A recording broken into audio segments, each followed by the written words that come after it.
usted ha oído hablar del acuerdo nacional, ¿cierto? Claro que sí, Juan Diego. Esa estrategia del gobierno para llegar de pie al 2026. Sí, la mencionó hace poco además el ministro del Interior, Juan Fernando Cristo, diciendo que hay 5 puntos: desescalar el lenguaje, buscar acuerdos con los empresarios en el tema económico, político, seguridad, bueno, en el tema electoral, todo eso.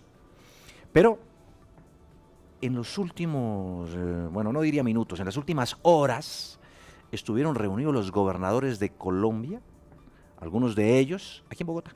Sí, señor. Y la noticia y la advertencia que hicieron es grave, ¿no?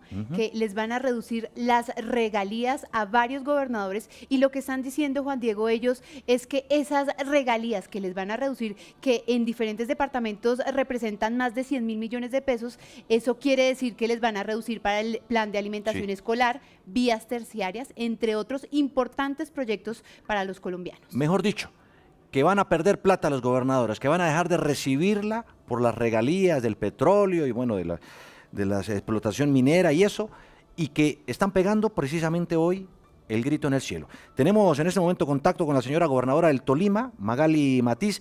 Gobernadora, qué gusto saludarla, muy buenas tardes. Juan Diego, muy buenas tardes. Un saludo muy especial para ti, para Paula y por supuesto para todos los oyentes y Oiga, televidentes. eso me encanta, ya estamos entrando en sintonía, gobernadora. Los que nos oyen y nos ven. Óigame, la noté a usted, usted es una mujer, bueno, realmente que pelea por lo que tiene que pelear.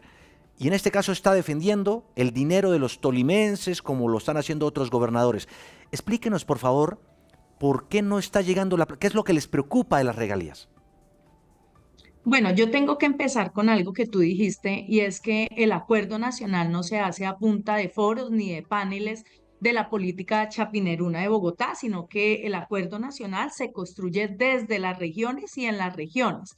Y a nosotros hoy nos tiene supremamente preocupados lo que está pasando con el proyecto de ley que se presentó del presupuesto bienal de regalías y nos tiene muy preocupados porque en ese presupuesto vemos cómo ha habido una reducción ostensible o hay una reducción ostensible en los recursos del Sistema General de Regalías. Yo hablo, por ejemplo, del departamento del Tolima, donde tenemos una reducción de 122.000 millones de pesos de regalías directas, regalías regionales del 60 y del 40%. Y digamos que, ¿qué es lo que nos preocupa de esto? No es que la plata, pues que no le van a dar más plata a los departamentos, no, nos preocupa la disminución y el impacto que puede generar el que no tengamos estos recursos en las regiones. Estos recursos para invertir en proyectos sociales que son supremamente importantes, como el transporte escolar, como la alimentación escolar, como poder cumplirle a nuestros campesinos que nos piden allá en cada una de las regiones las vías secundarias, el arreglo de las vías terciarias. Y por supuesto que esto nos tiene muy preocupados en relación a lo que va a suceder con las regalías en los próximos 2 años. Pero no solamente en esos 2 años, sino que en esta política de transición energética, en el estudio que hemos realizado, pues hemos advertido que en los próximos 10 años por cada bienio la reducción va a ser alrededor del 15%. Y esto aún nos preocupa mucho más.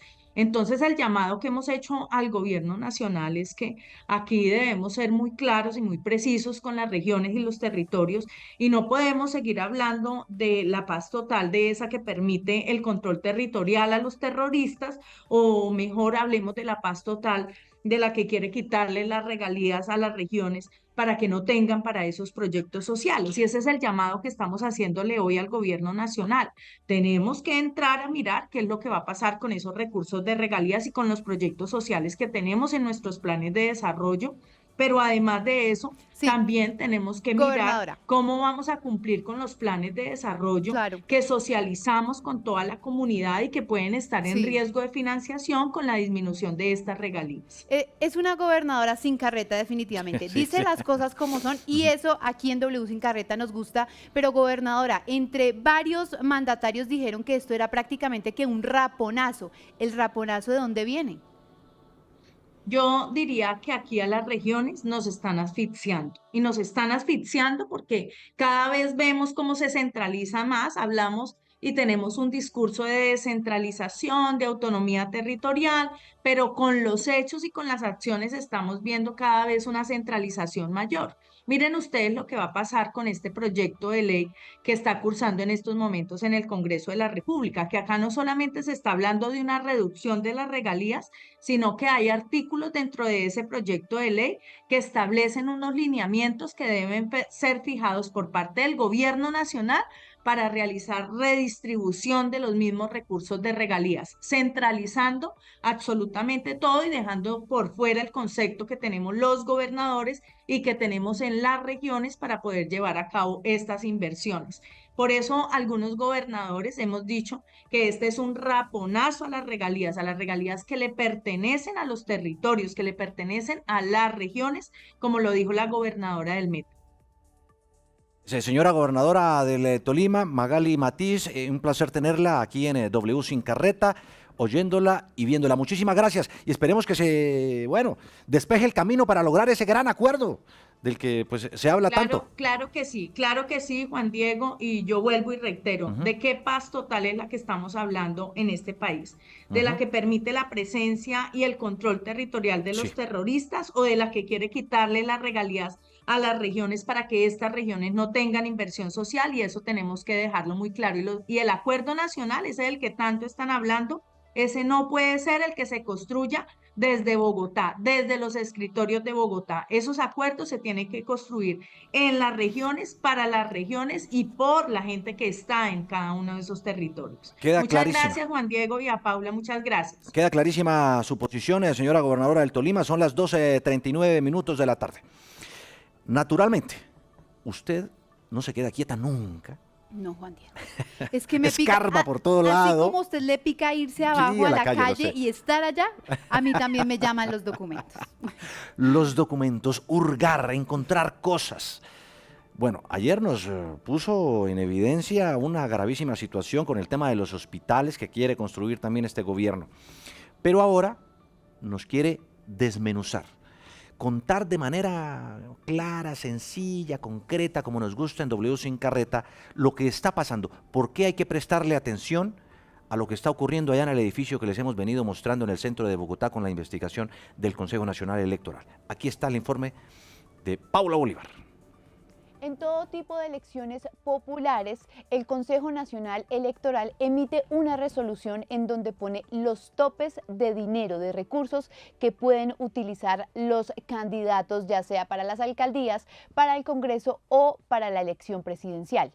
Y justamente estamos acá en W Sin Carreta analizando esa resolución que publicó el Consejo Nacional Electoral en el año 2022, en donde estableció cuáles eran los topes para los precandidatos presidenciales en esa campaña. Pues para la primera vuelta lo que establece este documento es un tope máximo de 28.536 millones de pesos y para la segunda vuelta de 13.347 millones de pesos. Pues el 2 de septiembre de este año, nuestro colega Daniel Coronel publicó aquí en la W Radio esa investigación exhaustiva que adelantaba el Consejo Nacional Electoral en cabeza de 2 magistrados que aseguraban que el presidente había violado estos topes establecidos. En la primera vuelta por 3.700 millones de pesos y en la segunda vuelta por 1.600 millones de pesos. Esto fue lo que pasó en septiembre. El explosivo reporte Coronel, las cifras que encontró el Consejo Nacional Electoral y que demostrarían, al concluirse la investigación, que se han violado los topes de la campaña presidencial.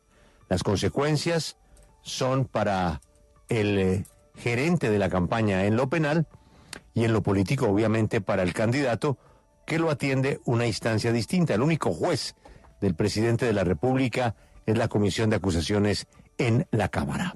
Daniel, primicia del reporte hoy. Buenos días, Julio. Este es el reporte Coronel. La campaña del presidente Gustavo Petro habría incurrido en violación de los topes legales de gastos y financiación en las 2 vueltas de la elección presidencial. Además, habría recurrido a aportes de fuentes prohibidas en las 2 vueltas de la campaña. Según esta investigación, serían 7 violaciones de los topes.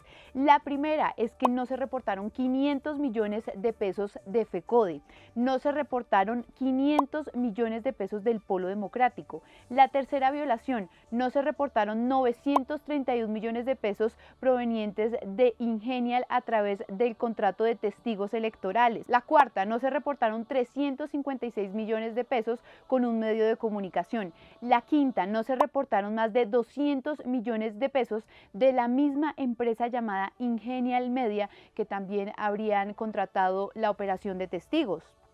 La violación número 6, según este documento, 1.200 millones de pesos que no se reportaron en vuelos privados y en helicópteros. Y la séptima violación, según los magistrados, 121 millones de pesos que no se reportaron, que fueron entregados por la Unión Sindical Obrera.